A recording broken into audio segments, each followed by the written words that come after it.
Welcome back to the Stockwell Eldridge Show. Who's that? Who sings this? Phil Collins. Phil Collins is on tip of my tongue.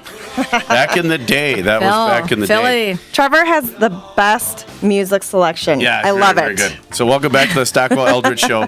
And wanted to, offline, we were talking during the break here about a short sale. So we want to interject one little tip for you. If you're buying or selling a short sale, it can be tricky, complicated, emotional, bitter, angry, frustrating, you name it, all of those things. Because there's still some out there, and people are still buying short sales. Even though the market has shifted in a positive way, there's still short sales that exist. Buyers are still trying to buy them. Banks are still negotiating them.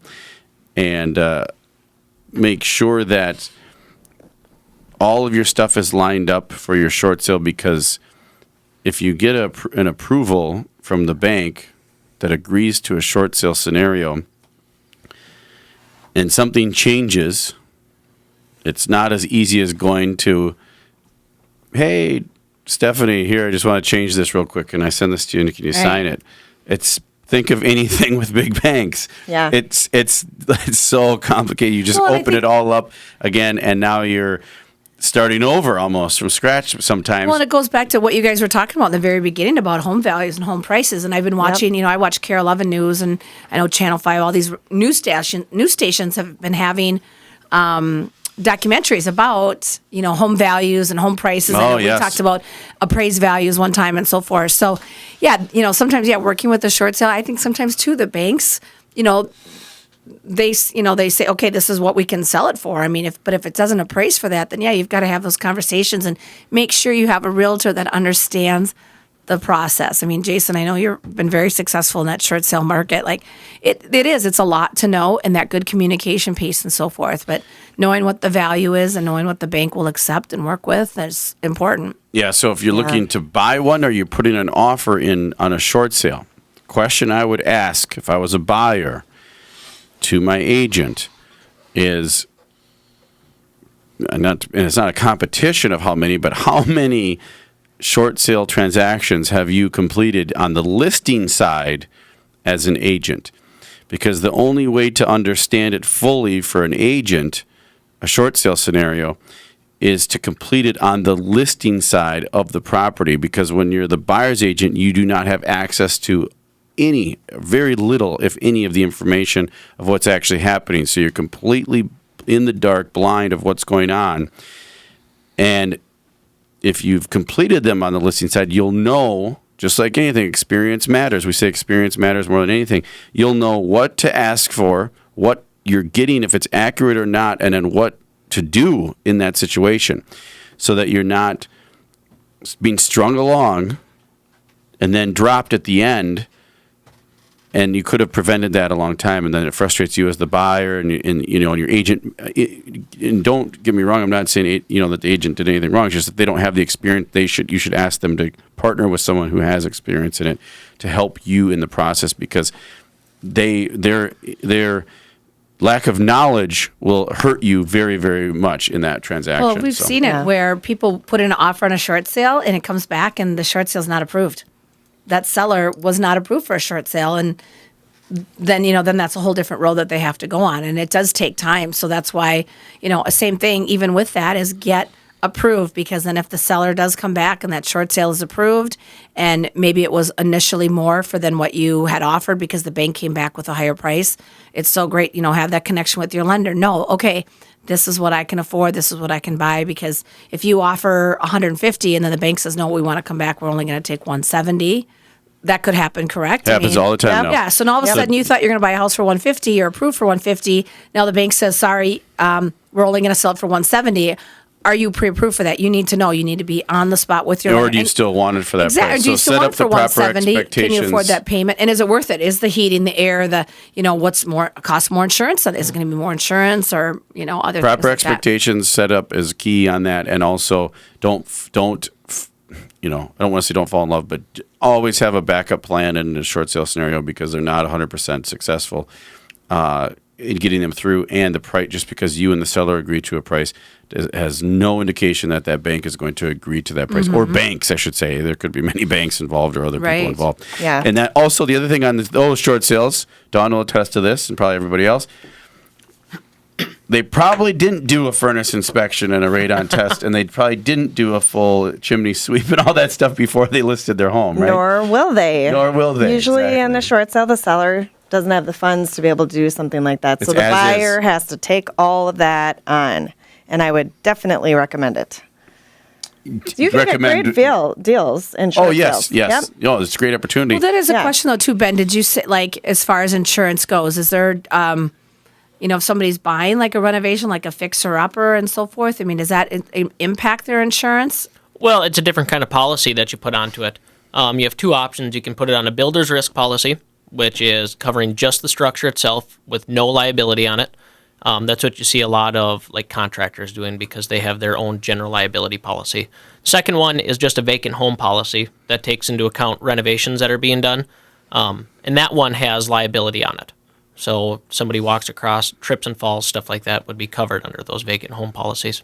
And it takes into, they're more expensive because they're not owner occupied. So the risks, and they're kind of stripped down compared to a homeowner's policy. They're not nearly as comprehensive as just having a regular homeowner's. Well, and some things I say, Jay, we notice on if it's a HUD home and things like that, like they won't turn the water on, so we need a pressure test. Is that something that if somebody was in that situation, they could call your company for in regards to like the water? If the water's not turned on, it's a bank-owned property, they won't turn the water on. But if we do a pressure test, is that something your company does? Yes, absolutely. Yep. Okay, good to know. And the other thing that you want to talk about, and Ben, I'd love to chat with you on more on this. So Ben is with Farmers Insurance. There's a ton of insurance. He does my personal insurance on my home, rental properties, on new construction, on renovations. And I've learned a ton about insurance through Ben in the last probably months or year, but year and a half. in the last few months especially, on liability. So if you are a person who's interested in investment real estate, you're interested in buying rentals, or you own rentals, or you've built property, or you're building a home, or you're renovating and doing flips, as they call them, call us for any information on that, but also make sure you're properly insured. I would guess, and I don't even know, and this is totally from the hip, but I would imagine that not a majority, but a high number, maybe even a majority of people are underinsured on their renovation flips, on their new construction for their liability policy, and possibly on their rentals. Ben, what do you say to that?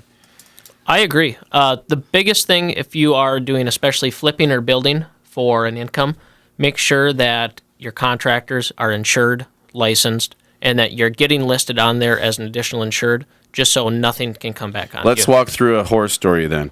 So we love doing Oh this. boy. So I'm Jason. I just buy I own a home in Egan, let's say here, and I want to buy a flip property and rental property. So I buy a rental property and I just buy it in my name, my wife and my name, Jason and Katie Stockwell. Then I buy a flip property in Jason and Katie Stockwell, and what could happen then on that? Let's say I'm the flip property. I'm just hire this guy that I saw who gave me the lowest bid to do the work, and I didn't know. He said he's insured, but I didn't. Yep. What So, can happen? Well, a big thing on that is, let's say that they're there working and they have something with like faulty workmanship when they're there. They cause the house to, well, I shouldn't say burn down because your homeowners is going to cover that. But let's say they're doing something with the plumbing and they don't carry insurance. Well, I don't know if your vacant home policy is going to cover your plumbing issues from something that the contractor did. So you want to make sure that that contractor has insurance, so something that's their fault doesn't become an out-of-pocket expense for you. Because when you have like a vacant home policy or a builder's risk, we're just covering direct perils. So fire, wind, hail, vandalism, stuff like that. We're not covering the contractor's faults. That kind of makes sense? So Yeah. a neighbor kid comes along, is on the property when we're renovating it, sneaks Yep. into the house, and then falls down the steps and breaks a leg. That would be covered under the liability if you have it on a vacant home policy. Right? Okay. So what people do is they'll do a builder's risk policy on a house that is being renovated. Let's say they put a second story on it or something like that. So you have to do it on a builder's risk because you're adding square footage going up. If you're going out, not as big of a deal. But a builder's risk doesn't have liability on them. You can find some that do, but generally they don't. So you want to make sure that you buy a premise liability policy for those properties. Separate from your insurance. Yes. Yeah, Yep. and that's what key, folks. This premise liability, because that's acts or actions on the premise that aren't directly related to the construction. Once that contractor leaves, their liability stops Yep, because they don't they're take care of the off-site, premise they're not liability. liable. Now, who's liable then? Let's say someone happens to have an accident on the property after the contractor leaves. Then it falls back to the owner's liability. If I don't have liability, then it falls back on me.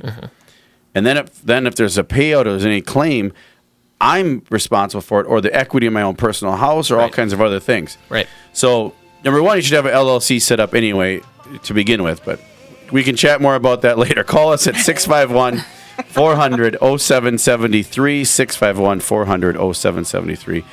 Thanks, Ben Nelson, Farmers Insurance, for that insight on that, and Stephanie Havel for your insight on that. We'll be back more with Jay Roll Air. I'm Jason Stockwell, Remax Results. Don Eldridge, Remax Results. Stay tuned.